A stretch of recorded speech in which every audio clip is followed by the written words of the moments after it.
What's up, guys? My name is Steph and I have bipolar disorder type 1 with psychotic features and mixed episodes.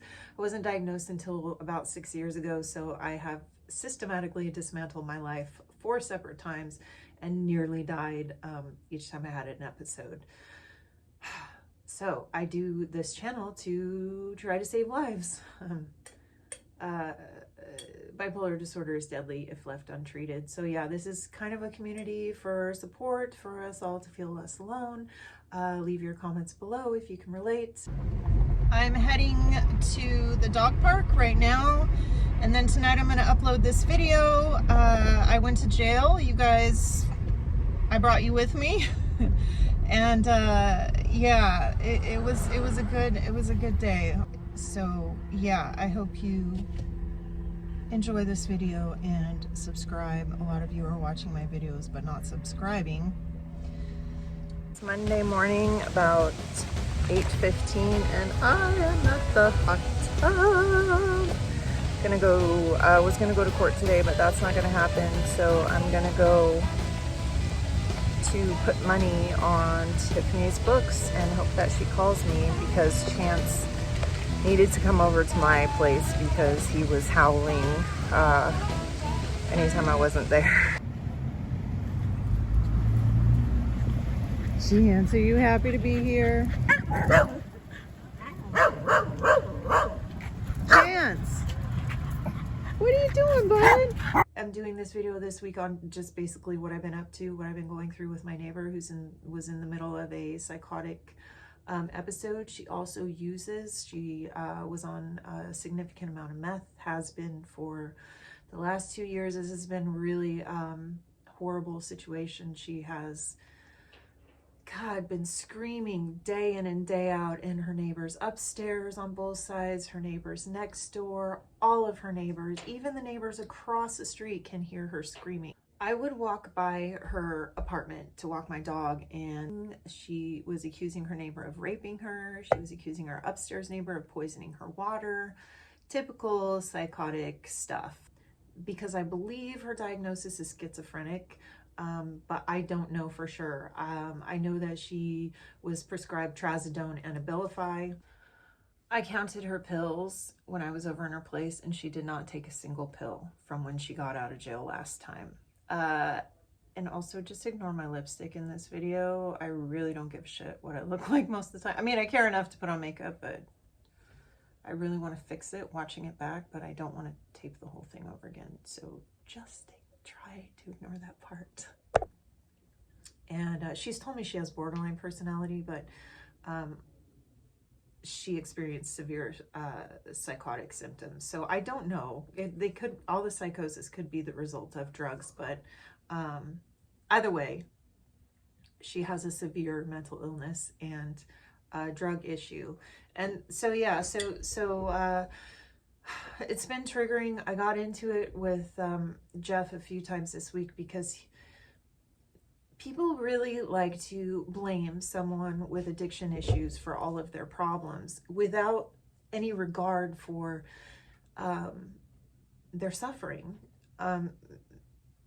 So many people with bipolar disorder, depression, all the mental illnesses out there look to drugs to self-medicate, to street drugs. There is a group of people who, if they do a drug, they're immediately addicted.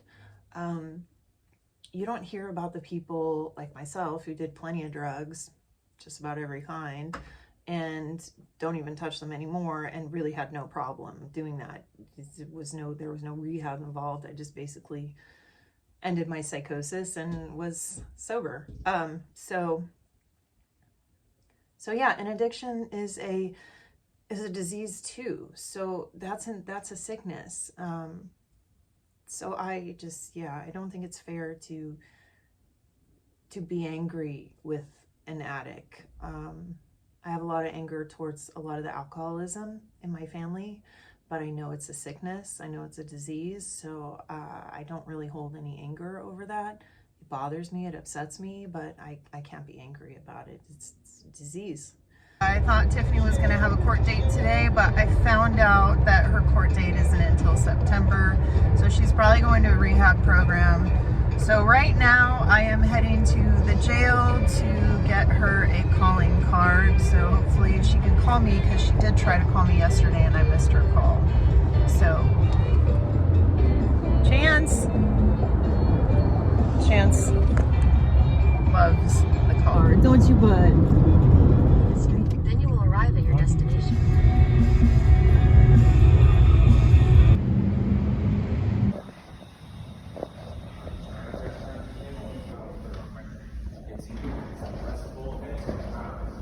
Okay, so I just knock on the window, or? Yeah, no. Oh, I can go through there? No, the two windows right there. That's where you. Right in front.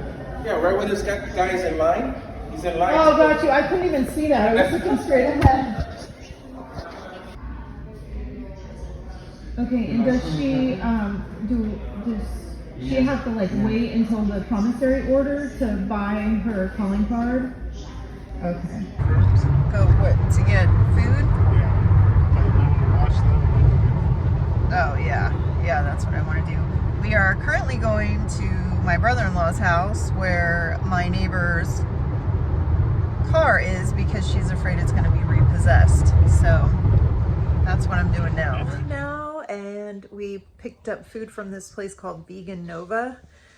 So I'm gonna eat. Now available a vegan ranch, which is awesome. I got garlic fries and chicken drumsticks. You're a bad guy, Larry. I'm not the bad guy. Just gave me some food, so I'm gonna have some pasta, homemade pasta, and these veggies. So it looks like I'm gonna be fostering Chance for a little bit. Alrighty, I'm exhausted. I'm going to bed, but Summer, what are you doing in there? And when I talked to her, I told her that I found her meth and I threw it out, that she even had stuff. Wait, where's the camera? This stuff. It's called naloxone, HCI, and it's like if somebody poisons you with fentanyl, that's like basically the anti-venom. So yeah, that's like some hardcore drug use. But yeah, like I said, that's a disease, and I'm doing all this for her because my friends did it for me, and she doesn't have any friends. And so basically what I'm doing is what every loved one does, which is pick up the pieces, or try to help her pick up the pieces of her life. So I have been opening her mail, and I told her what she needs to pay. She needs to pay her HOA, she needs to pay her car so that she doesn't have to worry about her car getting repoed. So I'm going to try to help her get her door frame repaired, because every door in her place doesn't work. I don't know if I said in another video, but I was texting with her aunt back and forth, and that was crazy triggering, because her aunt wants nothing to do with her and was basically like blaming it all on drugs and not really understanding the mental health aspect of it, and just being very angry.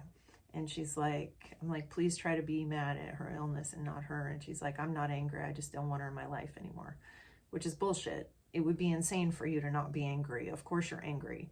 So, so yeah, she has her own problems. She can't deal with it.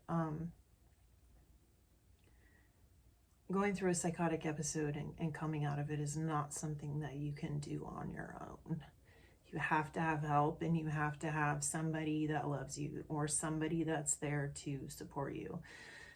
Because otherwise it's like you're going to go to the only place where people will talk to you, and those are the drug dealers and the homeless people. And I actually had a really nice day yesterday. I was in a good mood pretty much the entire day, and I think I had a good day the day before. So it's been nice. It's been, I guess, what a normal person would feel like. What was I gonna say? Oh yes, okay, so this is the crazy thing that happened, right? I go there, and I have my phone in my back pocket, so you get a little bit, go there to Linwood, which is where the women's jail is, drive all the way over there, and this is totally crazy, you guys. Jeff was like, we should have left earlier. There's going to be traffic and da-da-da-da. And I was like, oh, we'll just get there when we get there. And something in my brain told myself, we'll get there at the perfect time. We won't have traffic. It'll be totally fine. Jeff's like all worried about traffic. He grew up in LA, so traffic is his worst fear. So I used to go to a job. I used to drive 2 hours to my job and 2 hours back, which is outrageous. But yeah, so, okay, so it's crazy how everything worked out. We drive to the jail and I go up to the window and I'm trying to put money on her books. And then I hear from behind me, Stephanie. And I'm like, whoa, here she is coming up the stairs. And I'm like, you're out? And I'm kind of like worried because the neighbors are going to like totally lose their shit once they realize she's out. But she's being released to a rehab program. So I guess they let her out of jail and then she takes a ride from somebody. And if she's not there, then she goes right back to jail or whatever. So they basically gave her a slap on the wrist in 90 days well, not a slap on the wrist. She has a record, but they gave her a 90-day program. And after that, she's going to be going to outpatient. So I just spoke to her today. She's in there for 3 months. But yeah, I ran into her and like I gave her a pretty good lecture. Was like, hey, I found your meth. I threw it out. I have your dog and I'm going to foster him. I'm taking him to animal control on Wednesday and I am going to foster him. And when you get out, once your apartment is clean and it doesn't smell like urine, because the air is toxic over there because the animals have just peed and pooed all over the carpet. It sinks into the ground. At some point you can't you just can't shampoo it out. Once it's breathable in her place and once she has established that she is taking care of her shit, which I told her, then she can readopt Chance. And I said, I know people over there. I'll tell them to deny you because they will deny you. And so yeah, so she understood that. She promised me that she's going to do better. She has no one else. So she's really grateful to have a friend. And I'm happy to do it for her because I had friends do this for me when I was sick. And it makes a difference. Sorry, God, I'm such a dork. I get emotional. I got emotional when I saw her too. Because it's triggering. It brings back the past for me. And, you know, I hurt my friends. They were really worried about me. So yeah, so it's been kind of hard, but I've been okay. So I started the day, yesterday, started the day in the hot tub, which was nice. And yeah, I was going to go to court, but decided don't go to court because we found something online that said she was being released. So I'm like, just go put money on her books. She probably won't show up to court anyway. And yeah, and lo and behold, I see her. And we happen to have her dog Chance in the car. And so she got to say hi to him real quick. But it was literally like 5 minutes I got to talk to her. But the timing was just